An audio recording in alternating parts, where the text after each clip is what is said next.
Olá, aqui é a Ângela. Estamos começando mais um episódio do Mente em Movimento, uma produção Castelo Cultural. Um podcast que fala sobre saúde mental, bem-estar, como o esporte pode transformar a nossa vida. Mais uma vez, eu estou aqui com duas pessoas especiais para me ajudar a falar sobre esse assunto tão importante, que é o Luiz Alberto, técnico de enfermagem e ciclista, e Deise Araújo, psicóloga e ciclista também. Muito obrigada por vocês estarem aqui novamente. Obrigado, boa noite. Obrigada, Ângela, pelo convite. Boa noite. No episódio de hoje, eu quero dar uma volta, não só de bicicleta, mas para dentro de nós mesmos. Como ciclista e o contato com a natureza.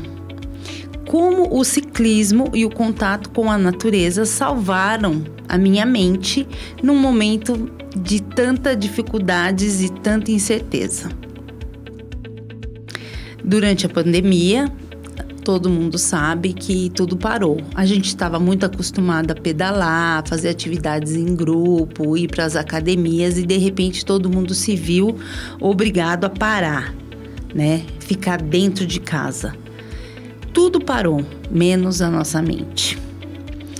E aí, alguém me convida a pedalar mesmo assim, porque afinal de contas era uma atividade ao ar livre e que teria menos riscos, né? Porque aqueles ambientes fechados já não eram mais recomendados. E no começo era só um exercício e com o tempo ficou realmente uma paixão que eu trago no peito, assim, com muito orgulho. E durante esse período eu percebi que cada pedalada era também uma forma de dizer sim à vida, de não desistir, de não se esconder atrás de medos, de buscar a liberdade. O ar livre era o meu combustível naquele momento. A liberdade do meu corpo curava a prisão da minha mente.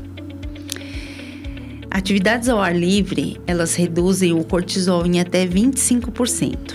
Caminhar em ambientes naturais também diminui a ruminação mental que a gente tanto vem falando aqui. E o ciclismo, como uma atividade praticada em coletivo, ele melhora a serotonina e a sensação de pertencimento. Então vamos lá. Luiz, na sua opinião, como técnico e como ciclista, o que acontece com o nosso cérebro e nas emoções quando nos expomos ao ar livre e no movimento físico? Isso. Como técnico de enfermagem, você lidando ali com pessoas doentes, você começa a se preocupar. Fala, como que eu faço para não chegar, né, nesse estágio? Existem maneiras. E o ciclismo ao ar livre é uma delas. Porque a gente vai de encontro a esses 7 remédios da natureza, que eu citei 2, né? Que é a luz solar, a gente vai de encontro ao ar puro, a água, o consumo de água, a alimentação natural, né? É um exercício físico, né? E isso proporciona depois um descanso, né? Um sono reparador, que também faz parte desses remédios naturais que está aí à nossa disposição. Então, eu experimentei isso na prática.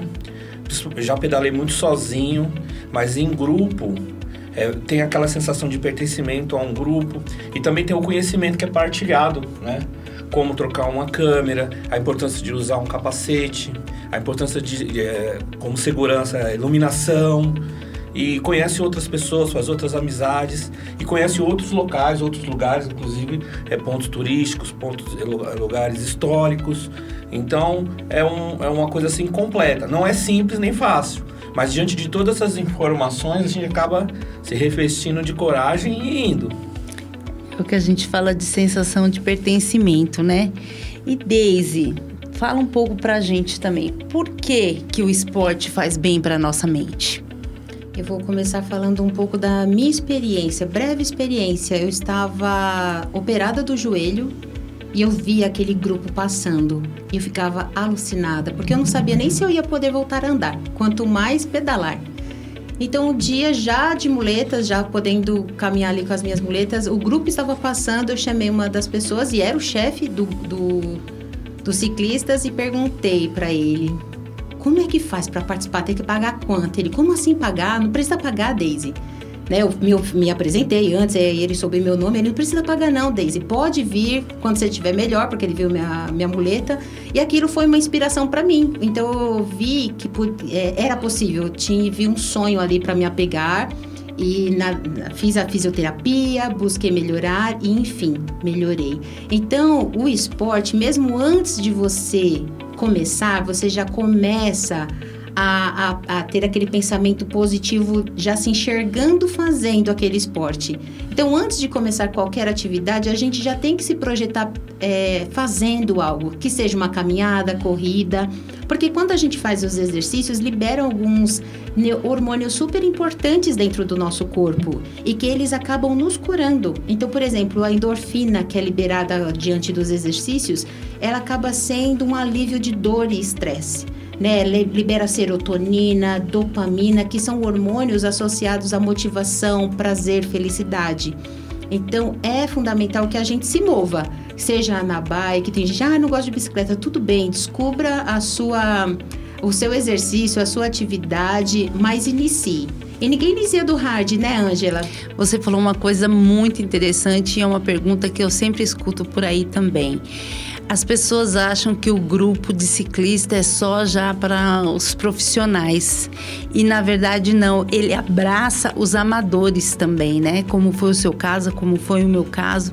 Então, você que está em casa, que vê qualquer tipo de esporte, seja o ciclismo, seja o vôlei, seja o patins, você tem vontade, nada melhor do que você procurar um grupo que vai te apoiar, que vai te acolher e que vai te incentivar nos primeiros passos dentro desse esporte, não é mesmo? Sim, é mesmo. É um impacto muito grande e importante também falar que ele não atinge só adultos, mas que ele também abraça crianças, meia-idade e terceira idade. É um esporte inclusivo. E digo até mais, não só o ciclismo.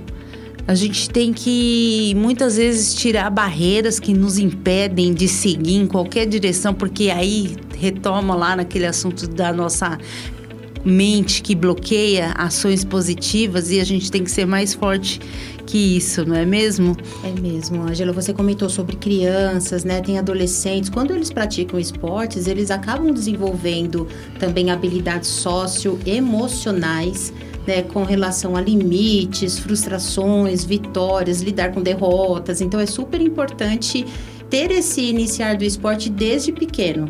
Ou até mesmo a gente recordar o que nós fazíamos quando éramos mais jovens e hoje deixamos de fazer com algumas desculpas, entre aspas, né, do cotidiano. Não posso me cansar mais, já estou extremamente cansado. Sendo que, ao contrário, quando você faz o esporte, você se reenergiza. Né, Luiz? Então, a gente sente muito isso quando a gente pedala, quando volta pro esporte. O Luiz traz pra gente essa característica que ele incorporou na vida dele, que é incluir o esporte em tudo.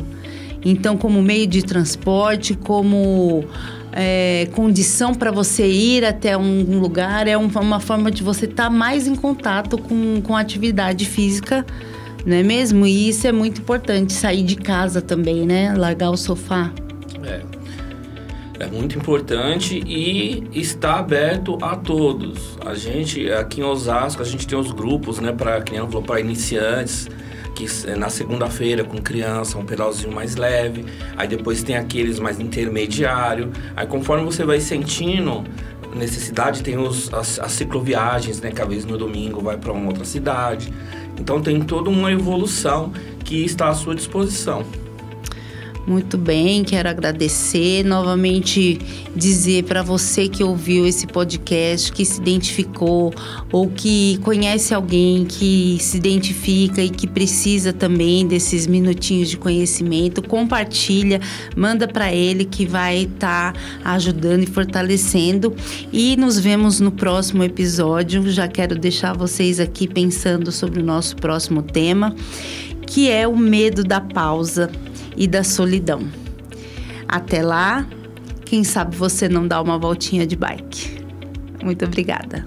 Obrigado, até lá. Obrigada, até mais.